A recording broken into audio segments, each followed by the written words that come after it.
नमस्कार, मैं तेजपाल वर्मा और इस समय पहुंचा हूं पूरनपुर विधानसभा क्षेत्र में। कहते हैं ना, देश की रक्षा करने वाला सिपाही जब जनता के लिए, जनता के उत्थान के लिए, भलाई के लिए मैदान में उतरता है तो वो किन चीजों को लेकर उतर रहा है, क्या मुद्दे होंगे उसके और क्यों।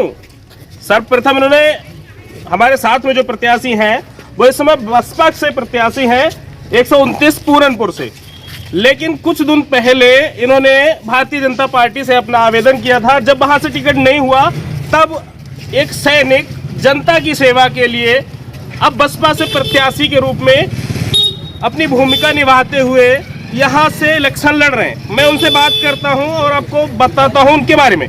क्या नाम है सर आपका? अशोक राजा जी, आप पूरनपुर विधानसभा से प्रत्याशी हैं जी। तो सबसे पहले एक सैनिक कैसे राजनीति में आया, इसके बारे में। मैंने 24 साल देश की सेवा की और एक अधिकारी पद पर रहते हुए देश की सेवा की। मैं जब छुट्टी आता था तो मुझे यहाँ के लोग बड़े परेशान नज़र आते थे।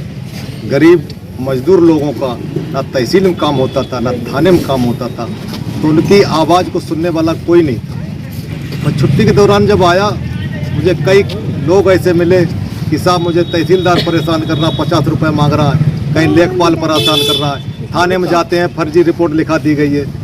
तो मैं एक बार अपने ड्यूटी करने के बाद आवास पर लेटा हुआ था, तो मेरे दिल में एक ख्याल आया कि हम लोग जो हैं, जब हम लोग यहाँ पे सर्विस करते हैं, सीमाओं पर खड़े हुए हैं, अगर सीमाओं पर हम लोग खड़े ना हो तो हमारे देश के लोग आराम से चैन की नींद नहीं सो पाएंगे।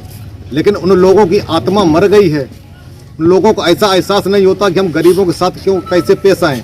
मैंने वहीं से ठान लिया, मेरी 24 साल की सेवा थी और मैंने ये दिल में, मेरे घर वाले मना करते रहे, मेरे अधिकारी मना करते रहे कि नौकरी मिलती नहीं है। मैंने कहा मेरा उसूल, मेरा और सिद्धांत और मेरा अगले उद्देश्य सिर्फ और सिर्फ जनता की सेवा करना है। मैं उन लोगों के लिए राजनीति में आया हूँ जो खेत पे मजदूरी के काम करते हैं, वोट देते हैं, वोट दे करके विधायक बनाते हैं, सत्ता दे देते हैं, सरकार बनाते हैं, लेकिन वही जब व्यक्ति विधायक जी की गाड़ी रोकता है अपने काम के लिए तो धूल उड़ाती हुई गाड़ी उसके मुंह पर निकल जाती है। ऐसे लोगों की मदद करने के लिए मैं राजनीति में आया।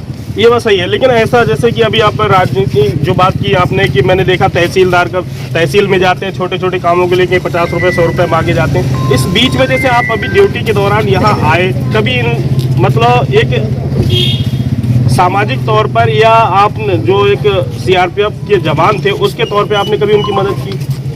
सीआरपीएफ के तौर पे भी मैंने मदद की। अभी आपको शायद जानकारी में होगा, जब तराई में अभी भयंकर बाढ़ आई थी, पूरा तराई तबाह हो गया था। ना विधायक गए वहाँ पर, ना कोई नेता गया और ना ही कोई अधिकारी पहुँचे थे, क्योंकि पानी जो तो सर के ऊपर से पानी निकल रहा था। इतना पानी, सारे मार्ग कट गए थे, संपर्क मार्ग का बिल्कुल आना जाना बंद हो गया था। हमने वहाँ पर जा कर के सुबह 6 बजे मेरे पास फ़ोन आए, गभिया से मेरे पास फ़ोन आया, नौजलिया से, कि साहब हम लोग तबाह हो गए, यहाँ मर जाएंगे। 2-2 बजे से मेरे पास फ़ोन आना शुरू हो गए। मैंने रात में ही पैकेट बनवाए और भोजन को ले जा करके जब गभिया में पहुँचा तो पता लगा मेरी स्कॉर्पियो निकलेगी ही नहीं। मैंने ट्रैक्टर किया, ट्रैक्टर वाला बोला कि साहब हम तो डूब जाएंगे, हमारा ट्रैक्टर भी डूब जाएगा, इतना पानी है। लेकिन हमने बगैर अपने जान की परवाह किए हुए पूरे पैकेट ट्राली में लाद करके पूरे गाँव में जाकर मैंने भोजन वितरण करने का काम किया।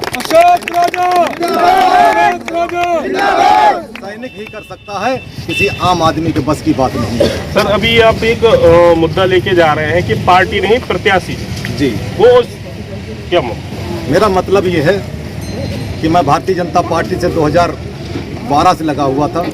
मेरे दिल में ये ख्याल आया कि मैं फौज का था, फौज से मैंने बीआरएस लिया था। देश का नेतृत्व माननीय मोदी जी के हाथ में सुरक्षित रहेगा, लेकिन वहाँ भी भ्रष्टाचार मुझे बहुत नज़र आया।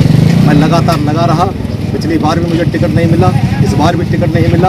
और इतनी मेहनत की मैंने, पूरी विधानसभा के एक एक बच्चे ने, एक एक पदाधिकारी ने मेरी सिफारिश की कि अगर अशोक राजा को टिकट नहीं मिलता है तो पूर्णपुर विधानसभा की सीट निकलना मुश्किल पड़ जाएगी।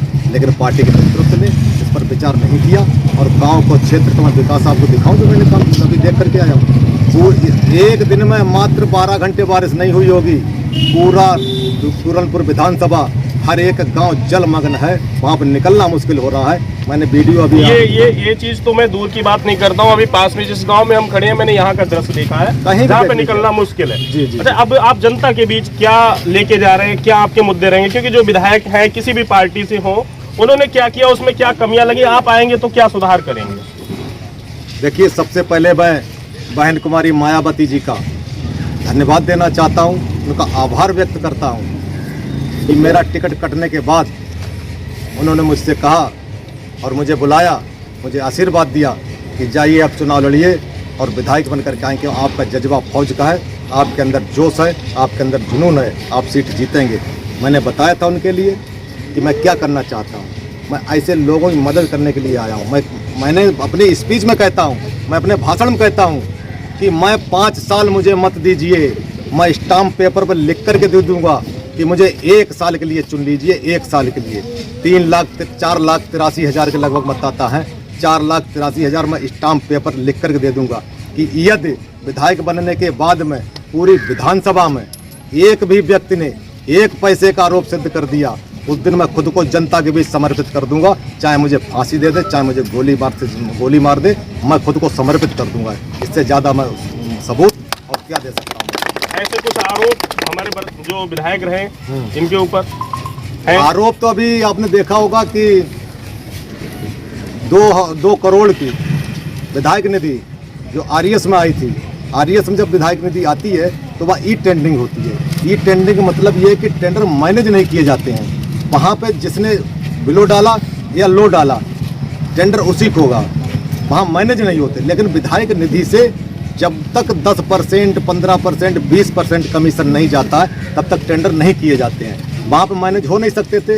इन्होंने उस पूरी 3 करोड़ की निधि ब्लॉक में ट्रांसफ़र करा करके, और इनके बेटे ऋतुराज जी ने, का नाम बंजरिया के कोई ठेकेदार है, उसके फर्जी रजिस्ट्रेशन पर सारी निधि लगाई है। बहुत से सारे विकास नहीं हुए, रोड बने ही नहीं, और कागज में दिखा दिए गए रोड बन गए हैं। मैं जिस दिन विधायक बना उस दिन सारी जांच कराऊंगा और बख्शूंगा नहीं किसी को। अच्छा, प्राथमिकता के तौर पे सबसे पहले आपने भारतीय जनता पार्टी से आवेदन किया था, जी। इसके बाद आपने बसपा से अब टिकट लिया है। जी। जैसे प्राथमिकता के तौर पे आपने पहले भारतीय जनता पार्टी को ही चुना था, लेकिन अब भारतीय जनता पार्टी की जो भी कार्यकर्ता रहे होंगे, आपके साथ घूमे होंगे, उन्होंने आप समर्थन किया होगा, वो कितना साथ दे रहे हैं? ये सारे लोग जो खड़े हुए हैं, ये बहुजन समाज पार्टी के भी हैं और उसमें भारतीय जनता पार्टी के भी हैं। जब मेरा टिकट कटा था तो मैंने चुनाव न लड़ने का प्लान बना लिया था। मैंने कहा मैं चुनाव नहीं लड़ूंगा, लेकिन जब बसपा से मेरे पास ऑफर आया, मेरे को एक बार यहाँ पूरनपुर में कुछ संभ्रांत लोगों ने एक बैठक की थी और मुझे बुलाया। मैंने कहा मैं चुनाव नहीं लड़ूंगा, ना ही आना चाहता हूँ, मैं बाद में आऊँगा। बोले नहीं आप आ जाइए। जब मैं गया तो वहाँ कम से कम 150 लोग थे। 150 लोगों ने ये तय किया कि मैं वर्तमान विधायक को वोट देना नहीं चाहता हूँ और सपा में जाना नहीं चाहता हूँ, क्योंकि मैं भारतीय जनता पार्टी का वोटर हूँ। सपा में दूंगा नहीं। अशोक जी, आप चुनाव लड़िए, चाहे निर्दलीय लड़िए, मैं आपको वोट भी दूंगा, आपको सपोर्ट भी दूंगा, क्योंकि मुझे तीसरा विकल्प चाहिए, तीसरा व्यक्ति चाहिए, और वो अपना चाहिए। मैंने फिर भी मना कर दिया। मैं गया घर पर, फिर भी इन लोगों ने मुझ पर प्रेशर डाला। बहुजन समाज पार्टी की तरफ से मुझ पर प्रेशर आया। फिर मैं गांव-गांव गया। मैंने कम से कम 50 गांव में गया हूँगा। 50 गांव में लोगों से मीटिंगें की। वो सारे भारतीय जनता पार्टी के लोग थे, भारतीय जनता पार्टी के बूथ अध्यक्ष थे, कैडर वोट था भारतीय जनता पार्टी का। मैंने कहा दोस्तों, मेरा टिकट काट दिया गया, अब मुझे क्या करना चाहिए, आप लोग सलाह दीजिए। सभी ने एक मत से कहा कि आप आइए और चुनाव लड़िए। मेरा मतलब पार्टी से नहीं, मेरा मतलब अशोक राजा से है। मैं पार्टी नहीं, मैं व्यक्ति चुनूंगा। अशोक राजा जिंदाबाद, अशोक राजा जिंदाबाद। सैनिक के सम्मान में मैदान में यहाँ पर फिर बेईमानों का राज हो जाएगा। वही लोग जिन्होंने 5 साल जनता को छला, 5 साल जनता को लूटा, वही लोग काबिज हो जाएंगे। उन लोगों के जो मुझे उत्साह बढ़ाया, उनके उत्साह के बल पर मैं टिकट लेकर के आया हूँ। आज चुनाव लड़ रहा हूँ और सबसे आगे हूँ, सबसे दौड़ में आगे हूँ, और चुनाव जीत करके जाऊँगा, ऐसा मैं आपको विश्वास दिलाता हूँ। अच्छा, इसी के साथ एक छोटा सा सवाल है। जैसे आप कहते हैं पार्टी नहीं प्रत्याशी देखिए, कहीं ना कहीं आपको लगता है कि जो पार्टी है उससे ज्यादा कहीं आपकी छवि बेहतर है इस विधानसभा में? नहीं, मैं नहीं कहता हूँ, क्योंकि पार्टी नहीं प्रत्याशी देखिए, हो सकता है इसी को संकेत हो। मैं नहीं कहता हूँ। जो मेरे भारतीय जनता पार्टी के कार्यकर्ता हैं, जो बहुजन समाज पार्टी से ताल्लुकात नहीं रखते हैं, वो लोगों को कहते हैं कि मुझे पार्टी से मतलब नहीं, मुझे व्यक्ति से मतलब है, मुझे अशोक राजा से मतलब है, मैं अशोक राजा को चुनाव जिताऊंगा, अशोक राजा के लिए वोट दूंगा। जी। तो ये देखा आपने, ये थे मेरे साथ पूरनपुर सीट से प्रत्याशी बसपा से अशोक राजा जी, जिन्होंने बताया कि यदि मैं विधानसभा में आता हूं विधायक के तौर पे तो मैं ये वादा करता हूं कि भ्रष्टाचार का एक भी दाग मेरे ऊपर नहीं लगेगा। मायराम के साथ तेजपाल वर्मा, एचएन न्यूज के लिए पीलीभीत। जय हिंद।